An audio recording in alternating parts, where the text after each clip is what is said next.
ಸ್ವರ ಹೊಸತನ ಪ್ರೀತಿ ಜ್ವರ ಬರೆದನು ಒತ್ತಕ್ಷರದಲ್ಲೂ ತೆರೆದನು ತನ್ನ ಎದೆ ಬಾಗಿಲು ಬೇರೇನು ತೋಚದು ಅವಳಲ್ಲದೆ ಆಕೆಯ ಕೈವರವು ನನದಲ್ಲವೇ ಗುಡಿ ದೇವರೇ ನನ್ನ ಮನೆ ದೇವರ ಚೂರು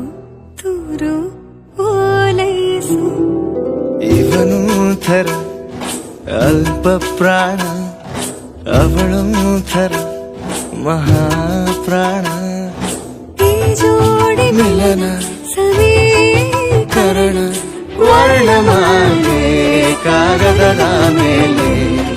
ಭಾಷೆ ಬರವಣಿಗೆ ಸುಂದರ